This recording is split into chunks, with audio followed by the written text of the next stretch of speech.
I'm Jeremy Greer. And I'm Gary Butterfield. And this is Days of Future Cast, the podcast where we turn into binary stars and yeet ourselves out of the cosmos instead of reading Secret Avengers. Yep. I'm ready to be yeeted, sir. Yes. Please yeet me out of this universe. Much like, oh wait, you haven't watched What If yet, have you? I shouldn't do What If spoilers. I have in this not. Podcast. I will be quiet. No. You should. Yeah, that's quite all right. Yeet me out of the universe, much like Binary Star tried to do to the Phoenix. Yes. This is an issue with some yeeting. If you remember last recording sessions issues, we were very confused because things took place after the end of Secret Avengers, but we had not read the end of Secret Avengers. Now we're reading the end of Secret Avengers, and it turns out this is just a little Kree family subplot and an excuse to bring back Captain Marvel. And other than just like the first issue, which I think was genuinely really good of this, and the art, which remains excellent, this is a pretty shitty tie-in. Yeah. Maybe people that are way more into this, and like maybe if there's some build up with what's going on, like Remender is usually like one of my go-to guys. And like you said, the art on this is beautiful. I just cannot summon up the energy to care about anything that's happening with all of this Kree stuff. And it reminds me of reading Astonishing X-Men and being really into it. And that was one of Autumn's first like actual superhero comics that she read. And I was like, yeah, this is great. Like, you should definitely read this. And we kept reading.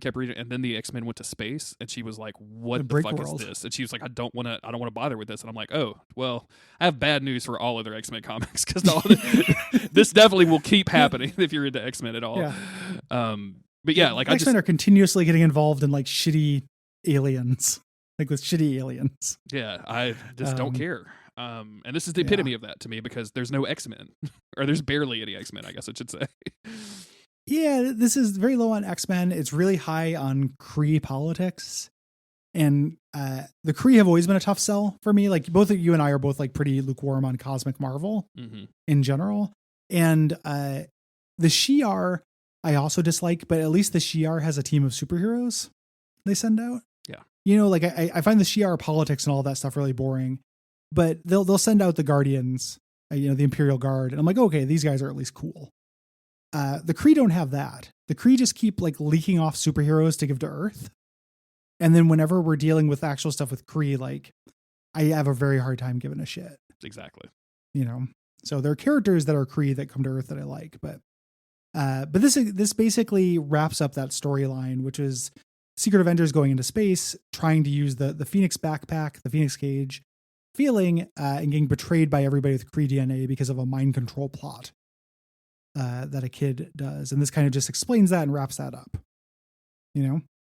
So it does not have a lot of impact on the main crossover. And I suppose if you were a Captain Marvel fan, this would have been real cool to see him come back. I don't have any feelings on Captain Marvel. Yeah, I don't have any huge stuff for that dude. And yeah, I guess let's get into it, because we're just sitting here complaining about it, so we might as well go ahead and get it finished so we can get to the better stuff this week. let's scoot through. The last issue, cool. The cover's great. Binary and Thor going out to fight the Phoenix over the city. It looks really nice. Mm-hmm. And the last issue, the last thing we saw was Captain Marvel seeing the Kree execute people who were trying to evacuate, and that snapping him back to his senses from the mind control. Yep. There. So now we've got Captain Marvel, Miss Marvel, and Vision and Beast, Protector. and Thor and Protector, Yeah. all kind of flying. Some of us are some of them are awake, some of them are not, but they're basically flying away from a looming Phoenix Force. I really like the idea of being able to see the Phoenix Force like it was a fucking asteroid for like days on end before it comes and like destroys your planet. That's a really cool idea. Yeah, super cool. And this is introduces the framing device where somebody is giving a report to Tony Stark about what happened on the planet, basically. For posterity. We have Captain Britain, Valkyrie, and James Rhodes about to be executed by one of the accusers. Here, they're in these strength sapping bands. They can't escape, and they're about to die when they get stopped by Captain Marvel. If you're a normal dude in the strength, like James Rhodes is just a normal dude, but with some armor. Like if you're in strength sapping bands and you're a normal dude, does it Like, do you have negative? Do you You know think what I'm saying? Like, do you just fall over? Like, you can't even lift yourself up at this point. I think all your bones just fall to the ground in gravity. That'd be your muscles can miserable, no right? longer Like, hold them up. like Yeah. they would look at me, like, even worse. The Kree would look at me and be like, hey, just go get the normal ones. This guy's not no big deal. We don't need the street zapping ones for this dude.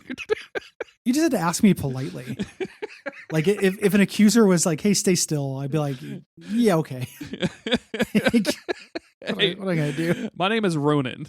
I'm an accuser. I need you to. Are you going to sit there quietly, or do I need to go get the street zapping badge? Like, I don't know what that is, but I will just sit here. Yeah, that seems like it'll hurt. Like, there's a lot of you, and there's just one of me. That's why they don't. There's no podcaster Avengers team. So we got the secret Avengers, but there's no like Ira Glass Cannon and all the different podcasting Avengers. So. Ira Glass Cannon is a phenomenal portmanteau. I really appreciate that. Like if Elden Ring comes out on time, it's a build. Yeah, Ira Glass Cannon is very funny. Podcasting build is a sound sorcerer. So again, they're about to die here, and the narration is saying this is all attributed to this person named as the Minister Marvel, which we'd never heard of this before. Like even in the 2 issues before this, we don't know who the Minister Marvel is. Mm-hmm. We've seen some like scenes of a couple squiggly brained guys talking. It turns out they were the masterminds behind this whole thing. And they're just they're out of nowhere, at least for what we're dipping into. And it really feels like they're introducing the villain at the last minute just to kill him off. Mm-hmm. Yeah. Which they do. Vision is walking around, deprogramming everybody. They save the crew from the accuser, and Vision says like, "Hey, we have to evacuate." Vision asks the accuser like, "Hey, who gave the orders for the execution?" And it's like, "Oh, he's in the Grand Palace." And this is our Minister Marvel guy. We cut over to these 2 swiggle-brained morons eating a turkey. Get some good literally, yes. Turkey on. 100%. They have roasted an entire turkey to eat while they watch the Phoenix come. There's probably a prequel that introduces these guys like Secret Avengers Countdown to Brine or something like that. Like explain these guys. But we did not get that. No, we did not. So, it's just so weird seeing them sitting down and watching 6 different screens of Avengers v Phoenix and just having a turkey leg. Like it's so fucking hysterical to me. They both have one turkey leg in their hand. Like it's very funny. The idea of like, I want to start cooking an entire turkey when I have guests and being like, help yourself to a leg. Just pull a leg off. You just peel off. Yeah. Just pull off a piece of meat to walk around and get the tour. Our ancestors didn't carve the turkey. Just saying. The frustrating thing is that they're introducing this like pathos and relationship between these 2 guys, and I got no idea how I'm supposed to give a shit. The older one, what I'm picking up from context is the older one has used his mind control powers to do this to the group, to do this to the planet, and the kid is like sniping at his dad. But I got the opposite of that because the dad didn't have any powers and the kid has all of the powers. The kid is Marvel mind and using the mind powers because he's like, because the dad is like saying, you could have, maybe I was a little early on saying that I'm basically making this turkey for you. And the kid is like, well, you don't have any fucking powers. Like I did this shit. I got that. I might, if I didn't say that, that's what I was trying to say. Oh yeah. You got it backwards. No big deal. Yeah. Just gonna hold on. Let me get to my Gary error log for a second. I gotta make a notation. But yeah, the dad is like, you're right. I don't have any powers. My powers is coming from nothing. Pulling myself up from my bootstraps, supporting Trump. Yep. I was the guy that invented the thin blue line, the concept. That was me. Yeah, the Kree blue line. And somehow his plan, which I don't really understand, is that he talks about his family name was ruined because he was related to Marvel. Mm-hmm. And he's going to get the honor back of his family by sending the Phoenix to kill this whole planet. I don't understand exactly what's happening. Like, part of it's me. Like, the second somebody does something for honor, I lose all ability to relate to them. Like it doesn't make a lot of sense to me. And this is specifically very, very counterintuitive. Well, I mean, I know the Kree don't only exist on Hala. Like Hala is the planet, right? Or the city? Yeah. Hala is the planet. Planet. So if the Phoenix destroys Hala, like there's gonna be other Kree planets out there that are like, I mean, apparently he's got like a newspaper column. He's got a blog that's going to get published after this. And like, hey guys, you were probably wondering what happened to Hala. So let me fill you in. Hey besties, it's Mind Marvel. He might be setting it to auto publish because he's not going to walk away from this. Yeah, exactly. That's what I'm saying. It's going to be a positive. But how does that restore his honor? Like being the person who brought the Phoenix to the planet, how does that restore his honor? I don't know. That's what I don't get. Like, what does he expect people to do? To be like, oh, congrats, yeah, our home world. Like, okay, great. That you don't. Like, there's clearly something I'm missing, and I'm a little bit embarrassed about it because I trust Rick Remender enough to have set this up. Sure. I just wonder if this was like a last couple pages side plot that has been running in the issues leading up to this. Yeah, if we've not had like a budding relationship between these two for 15 issues that you and I are just jumping into the end of. Yeah. And also, like, I mean, if you just destroy Hala, like, is there like a 15-year-old Kree on another planet that's like, well, I mean, all the PlayStation 7s came from Hala. Like, what are we going to do? Like, that was the manufacturing facility. I can't buy anything now. The Kree Station Portable's coming out in Q3. What are we need OLED screens to make these portable devices, and now we can't manufacture them in time for Christmas. What are we going to do? He literally says, once the Phoenix bestows her gift on our people, I will reclaim our family honor. Marvel will no longer be associated with shame and betrayal. But he never says like what his plan is to make the Phoenix not just destroy the fucking planet. Yeah. And he was killing people who were evacuating. Like, I do not get it. And then the Avengers show up and they're like, we're going to get a big fight. And he shoots himself in the head in front of them. And it says, honor me in your memories, uncle, presumably to Captain Marvel, right? Like Captain Marvel. And yeah, he's related to Captain Marvel. Sure, okay, I will honor you in your memories, guy that I've never met. So just killed himself in front of me.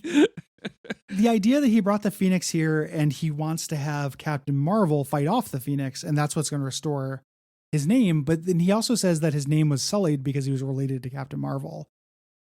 So I got no fucking clue. This is a confusing comic. Extremely confusing. And then we go right from this to like everybody hanging out. So they kill themselves. I don't know how many times Thor's watched somebody shoot themselves in the dome. Yeah. Verily. And yeah, they're trying to come up with plans, and then Beast is like, hey, Carol, why don't you? And she's like, I don't know, I haven't done that in a long time. And he's like, I think it'll work. She's like, do you? And like everyone is, what the fuck are you guys talking about? Just say it, use your words. Like just use the actual words. I don't know why they're talking code in front of the other Avengers. Yeah. We cut over to some Kree that are trying to stop the Phoenix by apparently like flying into it, and they die. Rip. And then the Kree see Thor and Miss Marvel, Captain Marvel, flying up. To basically the idea that the thing is her turning into binary. Mm-hmm. It was kind of cool to see this because we saw the first time she turned into binary during the Brood War stuff. So it was like a neat little follow up, like, oh, that's a piece of ancient Marvel continuity I did see. Yeah, finally. I have a reference for this comic book that we're reading. Yeah. So she's turning into to binary, and she does. She's fighting the Phoenix, and it seems like it's going to be her moment. They came up with a portal, like Thor opens a portal to another world that they're sending the Phoenix's energy into, and they're scared that it might kill a burgeoning universe in that world, but they have no choice. They're getting overwhelmed, but as they fall down, Captain Marvel's like, I got it. I'm going to have to do it. And flies up. We should mention that there's lots of like internal dialogue from Carol going, my consciousness receded to such a small part, or excuse me, my own life receded to such a small part of my consciousness, and like a bunch of really like great writing from Remender that is just lost on me because I'm like, okay, this is cool and everything. I just don't care. Like this Phoenix shit is not going to matter with Carol Danvers. Like it's going to Earth. I know that, so I'm not too stressed about this whole thing. And then the Phoenix rejects her, so she gets pushed down, and then of course Marvel catches her. And it's time for Captain Britain to go fail again, which is what happens. Yeah, it's so funny that this is set up as a redemption moment for him. Like there's like his internal monologue. It's like Thor's words. Remember, the challenge is listen to your heart. See that you're a warrior, a noble man. Once you see that, there's no force in the universe that can stand up to you. And he stands there and he holds it off for a little bit. And then bam, Captain Marvel comes up and just taps him out. like he doesn't do anything. This comic hates Captain Britain. He doesn't so much. He doesn't do anything, Gary. It's hilarious. Like he's just a little turd out there. You know what I'm saying? Yeah. Like he's not good. Yeah. He's doing it, and Captain Marvel's like, "Oh, this isn't gonna work. I'll do it." Tap out, bud. Tap out. Captain Marvel's gonna die. His last words to Brian Braddock is he's like, "That's the thing you never understood. There's a difference between confidence and arrogance," and then tosses him back to the planet. It's so fucking brutal. So fucking good. I've never read 3 issues that hated a comic book character more than these 3 issues. It's fucking hilarious, Captain Britain. Dude. Yeah. Even when he, he's got his big hero moment, he doesn't get to do it. There's some angsting, like Captain Marvel's like, "Oh, we just got you back. Don't, you can't do this." And he'd go back into his monologue where he's like, or everyone's monologue about how much of a hero he is, rather. Like, he's everything I remembered. There's no hesitation. Anything you do to save people, he does it. And he delays the Phoenix. He kind of pushes the Phoenix off a little bit, but in the process, he falls flaming. And we're going to find out he's dead, probably. He lands on a planet at the end of this. Sure. And yeah, they repair their ship, and they there's some more dialogue with Carol writing to Tony, thinking about like, oh, he was such a great dude, and then he lands on a planet, and then hopefully we are done with this for the entirety of the X-Men versus Avengers. Yeah. And we could I don't think we go back to Secret Avengers again. When he lands on the planet, all these alien plants start taking over him, which is probably foreshadowing for something. It says like, Captain Marvel, the best of us, that name, perhaps it'll live on. So this is probably, Miss Marvel. This is maybe when she decides to become Captain Marvel again. I don't know. I was distracted by her on her console chair that is shaped like a future toilet. I don't know if you noticed that, but her pilot's chair is incredibly toilet shaped. I mean, you don't want to leave the fucking command center, right?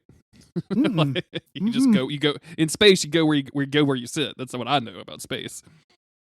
Yep. And then the next issue doesn't have to do with this. So everybody's all fine. Yeah. Black Widow's leading them into something called the Red Light Nation. Okay. So cool.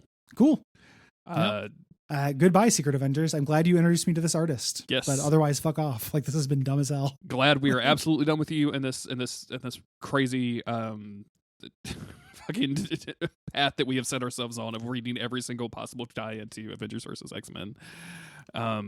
Yeah. Thanks for listening, everybody. We're going to be back in a couple of days with Avengers Academy number 31. In the meantime, you should go help us out over patreon.com/Duckfeed.tv. You should join the Slack and hang out with the community. You should leave ratings and reviews. You should @ Gary and ask him questions on Twitter that you can easily find the answers to on Google. He loves that. Sure. Yeah. What's the capital of Pennsylvania, Gary? I'll Google that for you. Yeah, that's a free one. It's a freebie one. Yeah. What's actually going to happen is I'm going to forget this conversation happened. Someone's going to tweet me, "What's the capital of Pennsylvania?" And I'm going to ignore. And you're going to block them because that's the way that Twitter works now. I probably won't. I'll probably just ignore it. But if they keep doing it, yeah. Oh, you're getting blocked. Oh, you're getting blocked, buddy. Getting blocked like you wouldn't believe. You're getting blocked, baby. Thanks for listening. We appreciate it. Go ahead. Real quick before we sign off. Do you like this or better or worse than the what is it? The Iron Fist stuff? Marginally better because they keep making fun of Captain Britain. Yeah. And there's also more incident. And like Beast is there. So when I talked about this earlier, I was like, yeah, like I have trouble getting into Cosmic Avengers stuff because there's no X-Men there. At least like I have a X-Men to hang something onto, even though he was barely in this issue at all. Yeah, just to anchor on. Yeah, I agree. I think this is a little bit better than that stuff, but just barely. Although I'll be honest with you, if you switched artists on the 2 books, I would probably be saying Iron Fist is the better one. Yep, I also agree with that. The art of this goes a long way to making it an enjoyable book. It really does. Yeah. Anywho, thanks everybody. We appreciate you. Bye. And see you next time.